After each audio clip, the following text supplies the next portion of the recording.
నమస్కారం. నిన్నటి దినము బీసీ జనార్దన్ రెడ్డి నా గురించి కొన్ని వ్యాఖ్యలు చేయడం జరిగింది.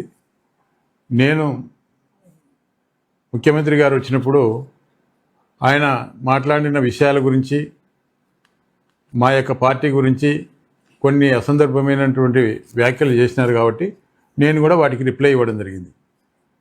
మళ్ళీ జనార్దన్ రెడ్డి వచ్చి ఈరోజు నా మీద ప్రెస్ మీట్ పెట్టడం జరిగింది. నేను ఏం చెప్పినాను ఆయనకి ఏమర్థమవుతా ఉంది? నేను గతంలో మా జగన్మోహన్ రెడ్డి గారు ముఖ్యమంత్రిగా ఉన్నప్పుడు మా యొక్క పాస్బుక్లకు సంబంధించి ఫోటోలు ఉన్నాయి. చంద్రబాబు నాయుడు గారు ఇచ్చినటువంటి పాస్బుక్లకు లోగో ఉంది. మిగతాది లోపల అంతా కూడా సేమ్ టు సేమ్, దీంట్లో ఏమీ తేడా లేదని చెప్పి నేను చెప్పడం జరిగింది. దానికి జనార్దన్ రెడ్డి ఏం మాట్లాడుతూ ఉన్నాడు? మీకేమైనా దిమాగ్ ఖరాబ్ అయింది అంటాడు, మీకేమైనా మైండ్ దుబ్బింది అని ఒకసారి మాట్లాడతారు. అసలు ఏం మాట్లాడుతూ ఉన్నావు నువ్వు? అసలు నీకేం దొబ్బింది? నీకేం అర్థమైంది? నేను మాట్లాడినదంటూ ఏం తప్పో అర్థమైంది? నువ్వు బొమ్మలు వేపించుకున్నావంటావు. మరి మీరు చేసినటువంటి గతంలో ఎన్టీఆర్ భరోసా దానికి మీ యొక్క ఫోటోలు వేసుకున్నారు. అదేవిధంగా మీరు అన్నా క్యాంటీన్లకు మీ ఫోటోలు వేసుకున్నారు. మీరు ఎక్కడ చూసిన శిలాఫలకాలకు మీరు మరి ప్రతి చోట కూడా శిలాఫలకాలు పెట్టిన చోటల్లో ప్రతి శిలాఫలకానికి మీ యొక్క ఫోటోలు వేసుకున్నారు. మా జగన్మోహన్ రెడ్డి గారు కేవలం ఈ యొక్క దాదాపు బ్రిటిష్ టైంలో చేసినటువంటి సర్వేలకు మరి ఈరోజు స్వాతంత్రం వచ్చి ఎన్నో సంవత్సరాలు అయింది. మరి అన్ని సంవత్సరాల తర్వాత ప్రతి ఒక్కరికి కూడా ఎవరికి కూడా గొడవలు ఉండకూడదు, గట్ల దగ్గర కానీ పొలాల దగ్గర కానీ ఎక్కడ కూడా గొడవలు ఉండకూడదని ఎంతో మంచి ఉద్దేశంతో ఈ కార్యక్రమం చేపట్టడం జరిగింది. అదేవిధంగా ఈ మంచి కార్యక్రమానికి ఉద్దేశించి మరి ఈ యొక్క నరేంద్ర మోడీ గారు కూడా 500 కోట్లు ఇన్సెంటివ్ కూడా ఇవ్వడం జరిగింది. ఎందుకు?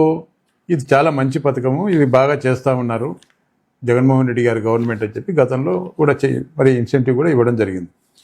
మరి దీనికి నువ్వు ఏదో మాట్లాడడం అసలు తోకతుండం ఉండదు. నువ్వు మాట్లాడిన దానికి ఎక్కడ ఉంది? దానికి ఏది కూడా అర్థం లేకుండా మాట్లాడుతూ ఉన్నావు. ఈరోజు నన్ను ఎర్రగడ్డకు పంపించాలని చెప్పి మాట్లాడతావు. ఎందుకు ఎర్రగడ్డకు పంపించాలా అంటే నేను ఏం మాట్లాడినా నీకేం అర్థమైంది? హైదరాబాదులో గతంలో నువ్వు చాలా రోజులు హైదరాబాద్లో ఉండి, మరి నువ్వు హైదరాబాద్లో ఉండి నువ్వు కూడా గతంలో ఎర్రగడ్డకి ఏమన్నా పోయి మరి అక్కడ ఎంత ఎర్రగడ్డలో ఉండి నువ్వేమన్నా మెంటల్ హాస్పిటల్ నుంచి వచ్చింటే నన్ను కూడా అక్కడ పంపించాలని నీకేమన్నా మరి ఆతృత ఉందేమో. నువ్వు గతంలో నువ్వేమన్నా పోయి వచ్చినామో చెప్పు. నాకు ఆరోగ్యం బాగుంది, అన్ని విధాలా నా శరీరం నాకు సహకరిస్తూ ఉంది. మరి నీకేదన్నా కూడా మైండ్ దొబ్బింటే నువ్వు ఏదన్నా పోతావంటే పో. మమ్మల్ని ఎందుకు ఎర్రగడ్డకు పంపించాలని నీకు ఆలోచన వచ్చిందో నాకు అర్థం కావడం. అభివృద్ధి గురించి ఏదేదో మాట్లాడుతూ ఉన్నావు. మరి అభివృద్ధి గురించి మరి సీఎం గారి మీటింగ్లో మాట్లాడుతూ మేము గతంలో ఏదో కొన్ని మీరు డెవలప్ చేస్తూ ఉంటే మేము అడ్డుకుంటా ఉన్నాం. గతంలో ఏదో ఈ యొక్క బైపాస్ రోడ్డు వస్తే మేము అడ్డుకున్నామని చెప్పి నువ్వు మాట్లాడుతూ ఉన్నావు. బైపాస్ రోడ్డు మేము ఎక్కడ అడ్డుకున్నాం? మేము జగన్మోహన్ రెడ్డి గారు ముఖ్యమంత్రి అయిన తర్వాత, మా ప్రభుత్వం వచ్చిన తర్వాత మేము ఈ యొక్క బతులూరుపాడు గ్రామానికి చెందిన రైతులకు సంబంధించి దాదాపు 5 కోట్లు మేము బైపాస్ రోడ్డుకు పోయినటువంటి రైతులకు సంబంధించి నష్టపరిహారము మేము మా ప్రభుత్వంలో ఇప్పించినాము అని చెప్పినాము. నువ్వు ఇప్పించలేదు అంటే నువ్వు రుజువు చేయి. మేము ఇప్పించినామని మేము చెప్తా ఉన్నాము. ఇవ్వలేదని నువ్వు చెప్పు. దానికి సాక్ష్యాధారాలను నేను చూపిస్తా. దానికి నీకేమైనా మైండ్ దొబ్బిందా అని చెప్పి నువ్వు మాట్లాడతావు. అభివృద్ధి కార్యక్రమాలు మేమేం చెప్పినాము? నంద్యాల టు నొస్తము దాదాపు 693 కోట్లు పెట్టి మేము గతంలో ఈ యొక్క 10 మీటర్స్ రోడ్డు మరి టెండర్లు పిలిచినాము. మా యొక్క జగన్మోహన్ రెడ్డి గారి ప్రభుత్వంలోనే ఎన్హెచ్ కింద అది శాంక్షన్ కూడా అయింది. టెండర్లు కూడా కంప్లీట్ అయిపోయినాయి. కాకపోతే అక్కడ ల్యాండ్ ఎక్విజిషన్ జరగలేదు కాబట్టి మరి కొంత రైతులతో కొంత అక్కడ రైతులు ఆ యొక్క నష్టపరిహారం కానీ అక్కడ మరి వాళ్ళకు నచ్చలేదు కాబట్టి కొంత ఆలస్యమైంది. కోర్టులో కేసులు వేసినారు, అందుకోసం కొంత ఆలస్యమైంది. ఆ తర్వాత మీ గవర్నమెంట్ వచ్చింది కాబట్టి దాన్ని క్లియర్ అయింది. దానికి దాని గురించి కూడా మాట్లాడతావు. ముదిగేడు నుంచి సంజామలు ఉంది, 12 కోట్లు నేను శాంక్షన్ చేయించినాను, నా టైంలోనే టెండర్లు పిలిచినారు. ముదిగేడు సంజామలు కానీ లేకుంటే ఈ యొక్క నంద్యాల నొస్సం కానీ ఏదైనా ఎనీ రోడ్డు ఏదైనా కానీ రోడ్డు శాంక్షన్ అయినప్పుడు ఆ రోడ్డుకు సంబంధించి ఒకసారి శాంక్షన్ అయిన తర్వాత టెండర్లు పిలిచిన తర్వాత అగ్రిమెంట్ అయిన తర్వాత ఏ రోడ్డుకైనా కూడా మళ్ళీ వాటికి సంబంధించి గుంతలు కానీ ఏదైనా కూడా బూడ్చాలి అంటే కనుక ఖచ్చితంగా మరి ఆ రోడ్డు శాంక్షన్ అయింది, అగ్రిమెంట్ అయింది కాబట్టి దానికి ఆ టెండర్ మరి రెండవసారి దానికి గుంతలు పూడ్చేదానికి ఇంకోదానికి టెండర్ ఎవరు కూడా పిలవరు. ఇప్పుడు ఉంది, నడుస్తూ ఉంది నంద్యాల నొసం రోడ్డు కూడా గుంతలు ఉన్నాయి. మరి గుంతలు లేవా? ఇప్పుడు నువ్వు తిరగడం లేదా గుంతలలో? ఏ రోడ్డు అయినా కొత్త రోడ్డు వేసేటప్పుడు గుంతలే ఉంటాయి. ఆ మాత్రం నువ్వు ఆర్ఎన్బి మినిస్టర్గా నీకు తెలియకపోవడం అనేది చాలా విడ్డూరంగా ఉంది. నువ్వేం పీకినావు అని చెప్పి నువ్వు మాట్లాడతావు. మరి నువ్వేం పీకినావు? నువ్వేం పీకింటే నేను అదే పీకింటా. గతంలో ఏ పీకిందా దాదాపు నువ్వు ఎమ్మెల్యేగా ఉన్నప్పుడే దాదాపు 14 రోడ్లకు 35 కోట్లు టెండర్లు పిలిచాను. టెండర్లు పూర్తయినాయి, అగ్రిమెంట్ అయిపోయింది. మరి ఏం పీకినావు నువ్వు? మరి ఎందుకు మొదలుపెట్టలే? నేను ఎమ్మెల్యే అయిన తర్వాత ఆ 14 రోడ్లలో 12 రోడ్లు కంప్లీట్ చేయడం జరిగింది. అది కూడా గోయిందిన్న రోడ్డు ఒకటి, అక్కడ జలధరాశి ప్రాజెక్ట్ వచ్చిందని చెప్పి ఆ రోడ్డు వేసేదానికి అధికారులు ఒప్పుకోక అది ఆలస్యమైంది. రెండోది ఈ యొక్క సంకలాపురం రోడ్డు అది పెండింగ్లో ఉంది. అంతకుమించి 14 రోడ్లలో 12 రోడ్లు మేము కంప్లీట్ చేసినాం నేను ఎమ్మెల్యే అయిన తర్వాత. ఆలవకొండ టు తిమ్మనాయనపేట 18 కిలోమీటర్లు. మరి 18 కిలోమీటర్లు రోడ్డు నీ క్రషర్లో ఉండే దుమ్ము, మట్టి, ధూళి అన్నీ నీకు ఏమేమి ఉండే మొత్తం ఆ మెటల్లో ఏముందో అన్నీ తోలేసి నువ్వేమో ఓడిపోయిన తర్వాత దాని దొరికి పోకపోతుంది. మరి నీ పౌడర్ బీసీ పౌడర్ అంతా కూడా ప్రజలకేమో పూస్తుంది, బాగా తెల్లగా పౌడర్ అంతా పూస్తుంది. మరి ఎవరు చేసినారు అది వర్క్? ఏ ప్రభుత్వం వచ్చిన తర్వాత చేసింది?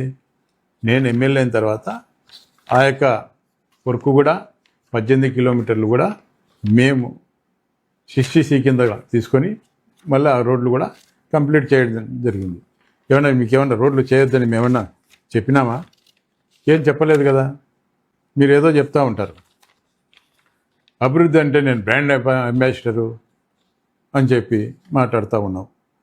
ఏ దానికి అంబాసిడరును? నువ్వు చేయని దోపిడీ ఏదన్నా ఉందా?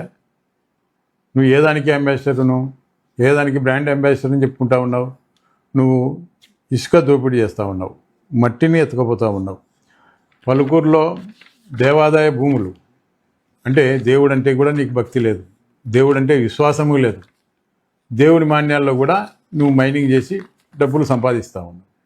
ఆఖరకు జిల్లా పరిషత్ రోడ్డు రామకృష్ణాపురం పలుకూరు రోడ్డు, ఆ రోడ్డును కూడా తవ్వేస్తూ ఉన్నావు.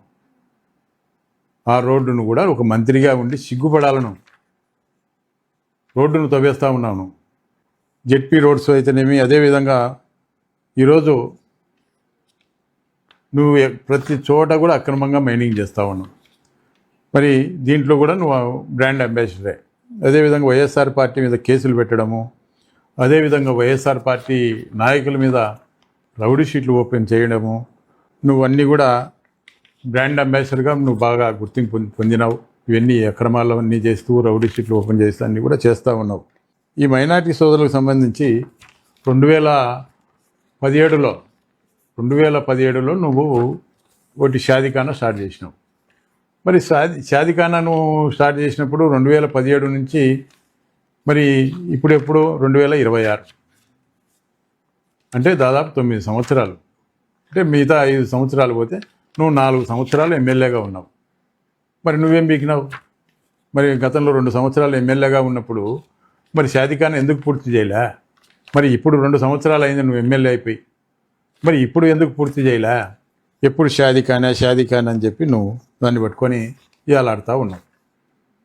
నేను ఎమ్మెల్యేగా ఉన్నప్పుడు బనగానపల్లి టౌన్కి సంబంధించి ముస్లింలకు సంబంధించి ఒక ఈద్గా దాదాపు అప్పట్లోనే 30 లక్షలతో ఒక ఈద్గా కట్టించినాం. మరి దాదాపు 35 లక్షలతో ముస్లింలకు సంబంధించి సయ్యద్ వాళ్ళకు వివాజత్ ఖానా కూడా నేను కట్టేయడం జరిగింది. ఇక్కడ గర్ల్స్ హై స్కూల్ దగ్గర మరి శ్మశాన వాటిక కాంపౌండ్ వాళ్ళు దాదాపు 65 లక్షలతో కాంపౌండ్ వాళ్ళు కట్టినాం. ఇక్కడ అవుకుమెట దగ్గర ముస్లింలకు సంబంధించి ఒక షాదీఖానా కట్టినాం. అదేవిధంగా కోయిలకుంటలో మరి ఈద్గా స్థలంలో దాదాపు 1,30,00,000తో మరి అక్కడ ఒక ఫంక్షన్ హాల్ ఏర్పాటు చేసినాం. నువ్వేం చేసినావు? నేను ఈద్గా కోసం అని చెప్పి ముస్లింలు వచ్చి వాళ్ళు మాకు ఈద్గా కావాలని చెప్తే మీరు అక్కడ కట్టుకోండి అని చెప్పి నేను గతంలో ఎమ్మెల్యేగా ఉన్నప్పుడు ఎస్ఆర్బిసి గారు వాళ్ళు కూడా ఒప్పుకొని మరి అక్కడ ఈద్గా వాళ్ళు కట్టుకుంటే దాన్ని కూలగొడతావు. మళ్ళీ నువ్వు ముస్లింలు నా సోదరులు అది ఇదని చెప్పి నువ్వు మాట్లాడతావు. వెంకటేశ్వర స్వామి గురించి మాట్లాడతావు. వెంకటేశ్వర స్వామి దానికి ఎవరు డబ్బులు ఇచ్చినారు? గతంలో నేను ఎమ్మెల్యేగా ఉన్నప్పుడు మా కుటుంబ సభ్యులు మేము కూడా తలా ఇంత నేను నా చేతి నుంచి కూడా దాదాపు 10 లక్షల పైన సందా ఇచ్చాను. మా సోదరులు ఇచ్చినారు, మా కుటుంబ సభ్యులు ఇచ్చినారు, మిగతా టౌన్లో కూడా కొంతమంది దాతలు కూడా ఇవ్వడం జరిగింది. మేము 1,85,00,000 నేను శాంక్షన్ చేయించాను. నేను 1,85,00,000 శాంక్షన్ చేయిస్తే అదే డబ్బుతో మరి పన్నులు టెండర్లు పిలిచినారు, అగ్రిమెంట్ అయింది, తర్వాత ఎలక్షన్ వచ్చింది. మరి గతంలో ఉన్న గుడి కూడా మేము మొత్తం తొలగించేసి క్లీన్ కూడా చేయడం జరిగింది. మరి గుడి ఎందుకు తొలగిస్తారు? శాంక్షన్ అయ్యి మరి వర్క్ టెండర్ పిలిచినారు, అగ్రిమెంట్ అయిన తర్వాతనే ఆ గుడిని కూడా తొలగించడం జరిగింది. అది కూడా నేను ఎమ్మెల్యేగా ఉన్నప్పుడే పూజలు కూడా చేసి తొలగించడం జరిగింది. మళ్ళీ మీరేం చెప్తా ఉన్నారు? నేను శాంక్షన్ చేయించినానని చెప్తారు. నా దగ్గర రికార్డు ఉంది. ఇప్పుడు అదే డబ్బుతోనే నువ్వు కడతా ఉన్నావు. ఎక్స్టెన్షన్ అవుతుంది. గతంలో కూడా తిరుపతి దేవస్థానం కానీ లేకుంటే ఎండోమెంట్ డిపార్ట్మెంట్ కానీ ఏదైనా కూడా ఒక టెంపుల్కు సంబంధించి అదనంగా ఇంకా నిధులు కావాలంటే శాంక్షన్ చేస్తామని గతంలో కూడా నాకు హామీ ఇవ్వడం జరిగింది. మా ప్రభుత్వం రాలేదు కాబట్టి మీ ప్రభుత్వం వచ్చింది, మీరు ఎమ్మెల్యేగా మంత్రిగా ఉన్నారు కాబట్టి అది మీ బాధ్యత, పూర్తి చేయాలా. ఒకరి ప్రభుత్వంలో శాంక్షన్ అనేది కొత్తగా వచ్చిన ప్రభుత్వం పూర్తి చేయాలా. అందులో భాగంగానే మీరు చేస్తూ ఉన్నారు. దానికి నేను 50 లక్షలు ఇస్తున్నామని చెప్పి ఏదో 50 లక్షలు నేను సందాగా ఇచ్చినాము మా కుటుంబం అని చెప్పి చెప్పుకుంటా ఉన్నాం. మరి మీరు 50 లక్షలు ఎవరి ద్వారా వసూలు చేసినారు? ఎంతమంది శెట్టి గారి దగ్గర వసూలు చేసినారు? ఎంతమంది క్రషర్ ఓనర్ల దగ్గర వసూలు చేసినావు? ఇవన్నీ ప్రజలకు కూడా చెప్పాలి కదా, ఆ డబ్బు ఎవరిది అని. నువ్వెందుకు చెప్పలేకుండా ఉన్నావు? చెప్పు. అది కూడా ఇంకా నువ్వు నోరు తెరిస్తే అబద్ధాలు మాట్లాడతావు. పాపాలు పెరిగినప్పుడు కూడా కొంత పుణ్యం కూడా చేయాలా, ఎవరైనా తప్పేం లేదు. నువ్వు ఎన్నో పాపాలు చేసినావు కాబట్టి నువ్వు కూడా ఏదో పుణ్యం వస్తుంది. నువ్వు 50 లక్షలు ఇచ్చిండొచ్చు, నేనే కాదని లేదని నేనేమి ఇవ్వలేదని నేను చెప్పినానా? దేవుని కాడ కూడా అబద్ధాలు మాట్లాడుతావు. నోరు తెరిస్తే అబద్ధాలు ఎందుకు? ఏమన్నా నిజం మాట్లాడితే ఎవరన్నా నీ తల ఏమన్నా 1000 ముక్కలు అవుతుందా? నిజం మాట్లాడు. ఏదైనా నిజాలే కదా మాట్లాడాల్సిందే. ఏది మాట్లాడవు, నోరు తెరిస్తే అబద్ధాలు. మరి నా గురించి మళ్ళీ ఏదేదో మాట్లాడతావు. బనగానపల్లి బ్రిడ్జి గురించి మాట్లాడతావు. బనగానపల్లి బ్రిడ్జిలో డగడగ కొట్టుకుంటుందంట. మరి డగడగ కొట్టుకునే దానికి ఎవరయ్యా? ఆ బ్రిడ్జికి సంబంధించి టెండర్లు శాంక్షన్ చేసింది నేను. నా టైంలో మరి టెండర్లు పిలిచినారు, నా టైంలోనే అగ్రిమెంట్ అయింది. మరి వర్క్ జరుగుతూ ఉంది. ఎవరు? మా తిరుపాలరెడ్డి, మా సోదరుడు దగ్గర పని చేయిస్తే నీ R&B అధికారులను పంపిస్తావు. ఆయన ఉండొద్దని చెప్పు, మరి అక్కడ వర్క్ దగ్గర ఉండొద్దని చెప్పు. ఆయన చేసినట్టు అవుతుంది, మళ్ళా వైఎస్ఆర్ పార్టీ చేసినట్లుగా ఉంటుందని చెప్పి R&B వాళ్ళని పంపించి అక్కడ ఉండొద్దని చెప్తావు. ఏం తెలుదా ప్రజలకు? నీ దగ్గర నువ్వు R&B మంత్రివి కదా, నీ దగ్గర రికార్డ్స్ ఉంటాయి కదా, చూసుకో. ఎవరు టైంలో శాంక్షన్ అయింది, ఎవరు టైంలో టెండర్లు పిలిచినారు? ఏమి నీకు R&B మినిస్టర్ నీకు ఆ మాత్రం తెలియదా? మాట్లాడితే అబద్ధాలు చెప్తావు. పరిశ్రమల గురించి మాట్లాడుతూ ఉన్నావు. పరిశ్రమలు అడ్డుకున్నది ఎవరయ్యా? ఎవరు అడ్డుకున్నారు? నువ్వు అడ్డుకున్నావు. ఆల్ట్రాటెక్ 3rd ప్లాంట్ పెడితే పబ్లిక్ హియరింగ్ జరిగితే అడ్డుకుంటువి. పెట్టికోట దగ్గర ఆల్ట్రాటెక్ సిమెంట్ ఫ్యాక్టరీ కొత్తగా ఏర్పాటు చేయాలని చెప్పి వాటిని అడ్డుకుంటువి. రామ్కో సిమెంటు ఫ్యాక్టరీలో మరి పబ్లిక్ హియరింగ్ జరిగితే దాన్ని అడ్డుకుంటేవి. మరి అదేవిధంగా ఇక్కడ మహా సిమెంటు పబ్లిక్ హియరింగ్ జరిగితే అక్కడ అడ్డుకొని అక్కడ గొడవలు చేసి అక్కడ కుర్చీలు పగలగొట్టి అక్కడ ఫ్యాక్టరీ రావద్దని చెప్పి నువ్వే అడ్డుకుంటావు. నువ్వు అడ్డుకోలేదా? ఇది రికార్డు కదా, లైవ్లో ఇప్పుడు కూడా ఫోటోలు ఉన్నాయి, వీడియోలు ఉన్నాయి, నువ్వు అడ్డుకునేవి, నువ్వు మాట్లాడినవి, నువ్వేం మాట్లాడినావు. పరిశ్రమలు వద్దని చెప్పినావు కదా నువ్వు. మళ్ళీ వైఎస్ఆర్ పార్టీ నాయకులు అడ్డుకుంటా ఉన్నారు, జగన్మోహన్ రెడ్డి గారు అడ్డుకుంటా ఉన్నారని చెప్పి మళ్ళీ సీఎం సభలో నువ్వు మాట్లాడతావు. ఏదన్నా వాస్తవాలు మాట్లాడు. ఏదన్నా వాస్తవాలు మాట్లాడితే ఏమవుతుంది? నిజం చెప్పు. నువ్వేం చెప్తా ఉన్నావు? రవ్వలకొండ గురించి మాట్లాడతావు. నువ్వు రవ్వలకొండను గురించి మాట్లాడితే నువ్వు ఇంకా దయాలు వేదాలు మళ్ళీ ఇచ్చినట్టుంటుంది. రవ్వలకొండ రవ్వలడ్డులాగా తింటా ఉన్నావు. రవ్వలడ్డులాగా రవ్వలకొండను తింటూ మోడల్ స్కూల్ అని పక్కనే ఉంది. మోడల్ స్కూల్కు దాదాపు 10 మీటర్ల డిస్టెన్స్ కూడా లేదు. అక్కడ బ్లాస్టింగ్ చేసి పెద్ద శబ్దం, బ్లాస్టింగ్ చేసినప్పుడల్లా పెద్ద శబ్దాలు వస్తూ ఉన్నాయి. ఆ శబ్దాల దాడికి ఆ పిల్లలు ఆ యొక్క ప్లేట్లు వాళ్ళు అర్ధడుగు పైకి ఎగురుతున్నారు. ఆ శబ్దానికి వాళ్ళు ఆ శబ్దం వచ్చినప్పుడల్లా భయకంపితులవుతూ ఉన్నారు. మరి అక్కడ వార్డెను ఒకసారి కలెక్టర్ గారికి ఈ విధంగా పిల్లలు భయపడతా ఉన్నారు అని చెప్పి అక్కడ కంప్లైంట్ చేస్తే వాళ్ళను సస్పెండ్ చేయాలని ప్రయత్నం చేస్తాం. ఈ స్కూల్ వద్దు, ఈ హాస్టల్ వద్దు అని చెప్పి వాళ్ళు ఆలగడకు ట్రాన్స్ఫర్ చేసుకొని పోతుంది. అదేవిధంగా నేను చెప్తా ఉన్నా, ఒక మంత్రి, బాధ్యత గల మంత్రి స్థాయిలో ఉండి ఈరోజు నువ్వు ఆ యొక్క స్కూల్ పిల్లలను భయభ్రాంతులకు గురి చేస్తూ ఉన్నావు. అయ్యా ముఖ్యమంత్రి గారు, చంద్రబాబు నాయుడు గారు, అయ్యా లోకేష్ గారు, ఈరోజు మీకు రండి, మీ యొక్క మంత్రి గారు ఘనకార్యం చూడండి. అక్కడ దాదాపు 10 మీటర్ల డిస్టెన్స్లోనే అక్రమంగా ₹1 కూడా గవర్నమెంట్కు రాయల్టీ చెల్లించకుండా మళ్ళీ నువ్వు నా గురించి ఏదో రవ్వలకొండ గురించి చెప్తావు. గతంలో రవ్వలకొండ మరి నేను ఎంత దూరంలో మైనింగ్ చేసినాను, ఇప్పుడు కూడా ఉన్నాయి కదా, 1,00,000 క్యూబిక్ మీటర్లు నేను రాయల్టీ తీసుకున్నా.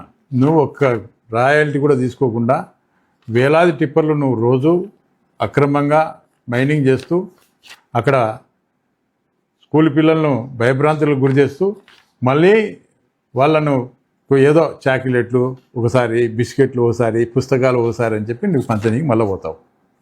సిగ్గుందా నీకు?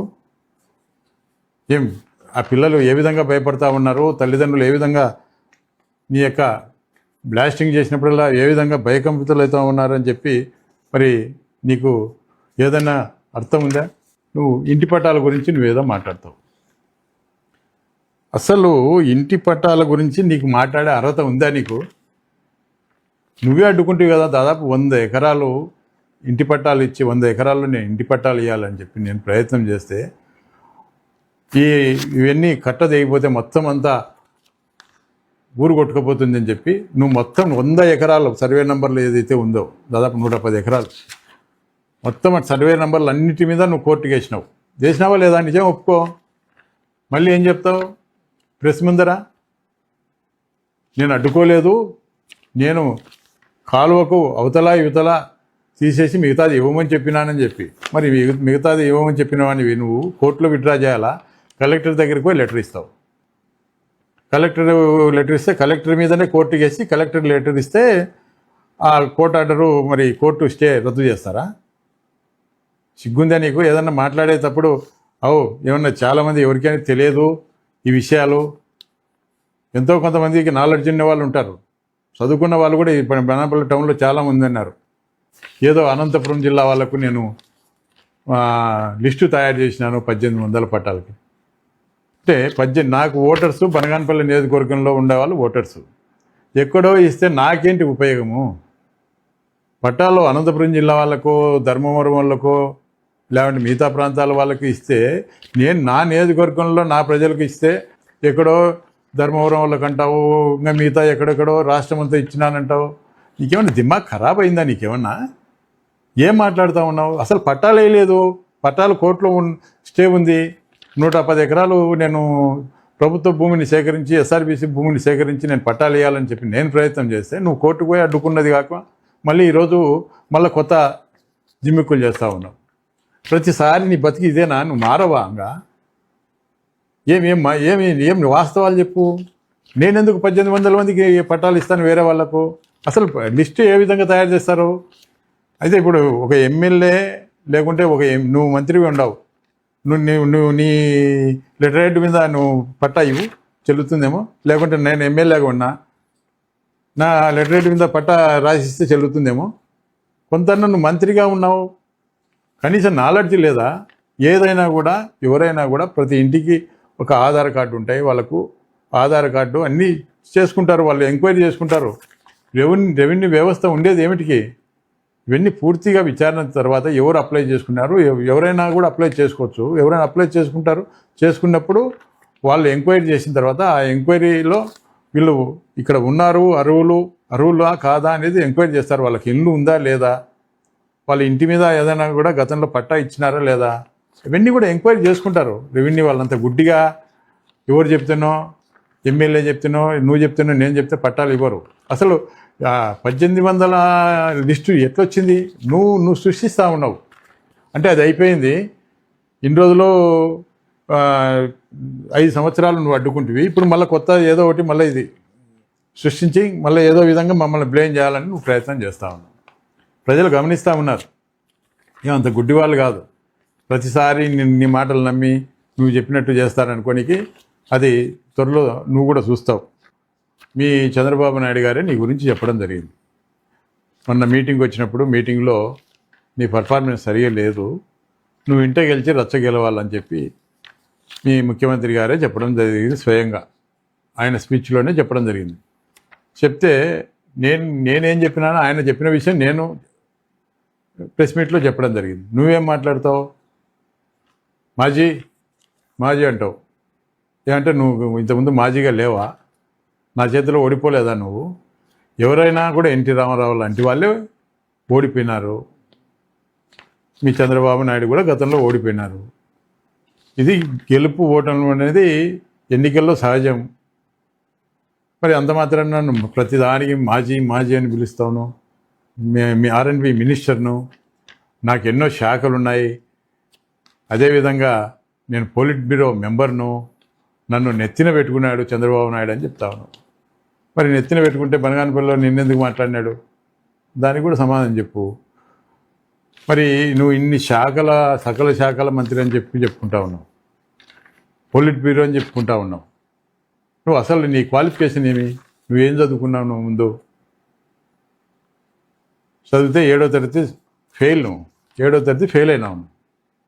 మరి నీకు ఎందుకు పోలిట్ బ్యూరో ఇచ్చినారో, రేపు 2029లో తెలుగుదేశం పార్టీ ఆ ఎన్నికల పార్టీ ఏమైపోతుందో మరి దేవుడికి తెలుసు.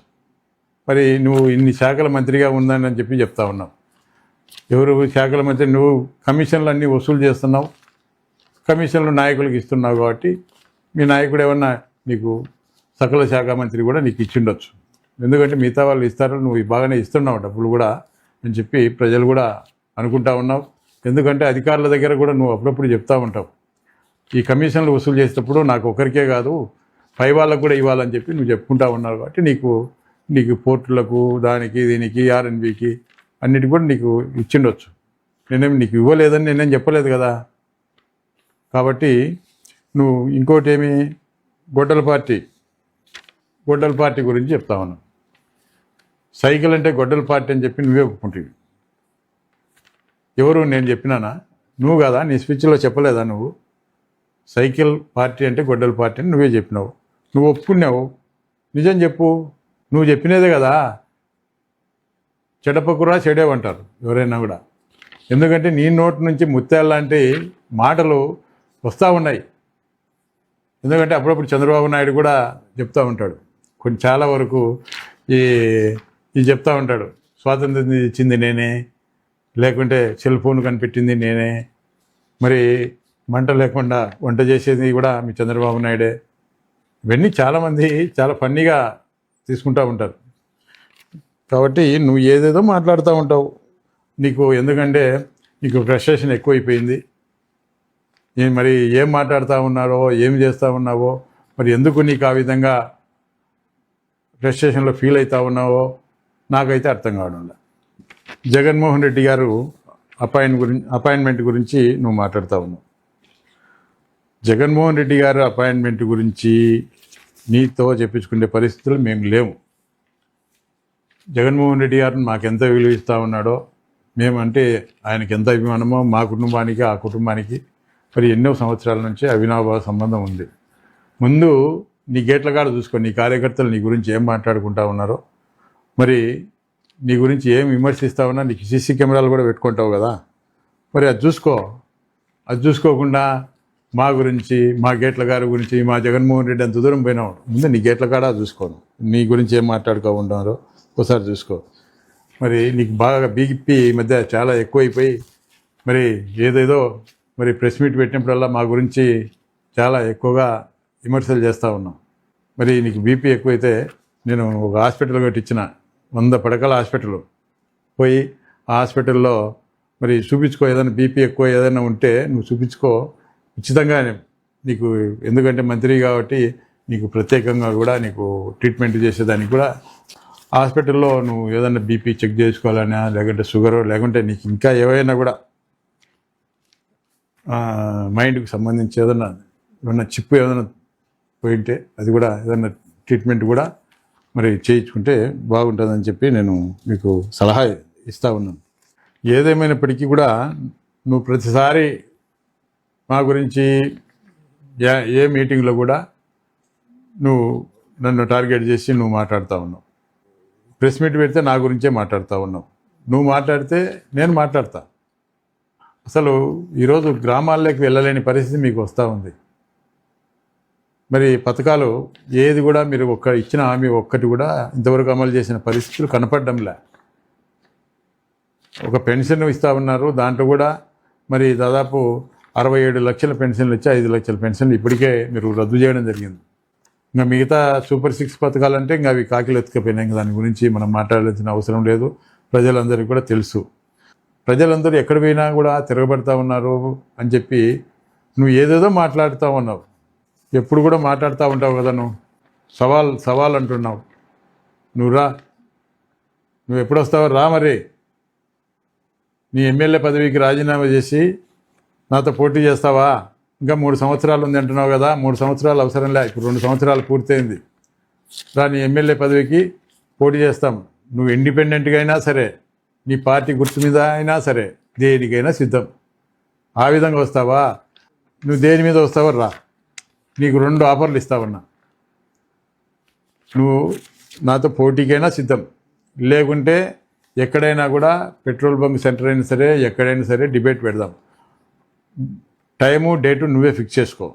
నీ యొక్క అవినీతి గురించి కానీ, మన ఇద్దరము చేసినటువంటి అభివృద్ధి గురించి కానీ, నా 5 సంవత్సరాల్లో నీ 2 సంవత్సరాల్లో ఏ విధంగా సంక్షేమ పథకాలు వచ్చినాయో దాని గురించి కానీ, నువ్వు వైఎస్ఆర్ పార్టీ నాయకుల మీద పెట్టిన కేసులు, అదేవిధంగా నువ్వు చేసిన దౌర్జన్యాల గురించి, నువ్వు ఈ యొక్క బనగానపల్లె టౌన్లోనూ నువ్వు చేస్తున్నటువంటి కమిషన్లు, నువ్వు చేస్తున్నటువంటి అక్రమ వసూళ్ల గురించి కానీ, నీ యొక్క అవినీతి గురించి కానీ, అన్నిటిగా కూడా మొత్తం టోటల్గా నీ మీద ఏమేమి అవినీతి ఆరోపణలు వచ్చినాయి, నా మీద ఏమి అవినీతి ఆరోపణలు వచ్చినాయి, నువ్వు ఏ విధంగా డబ్బు సంపాదించినావు, మరి అన్నిటి మీద కూడా మనం మరి డిబేట్ పెడదాం.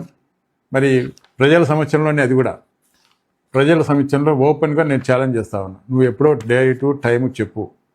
నువ్వు రాజీనామా చేసి నాతో పోటీకి వస్తావా, దానికి రెడీ. లేదా నువ్వు పోలీస్ పర్మిషన్ తీసుకో, నువ్వు టైం తీసుకో, డేట్ చెప్పు, ఆ టైంకి నేను వస్తా. ఎక్కడికైనా సరే, ఏ సెంటర్కైనా వస్తా, మాట్లాడదాం. ఎవరి అవినీతి గురించి, ఎవరి అక్రమాల గురించి, ఎవరు కబ్జాల గురించి, మరి నువ్వేం అభివృద్ధి చేసినావు, నేనేం అభివృద్ధి చేసినా, నీ టైంలో ఏం సంక్షేమ కార్యక్రమాలు వచ్చినాయి, నా టైంలో ఏం సంక్షేమ కార్యక్రమాలు వచ్చినాయి, మొత్తం టోటల్ అన్నిటి మీద కూడా మనం చర్చిద్దాం. దీనికి సిద్ధమా అని చెప్పి నేను సవాల్ చేస్తాను.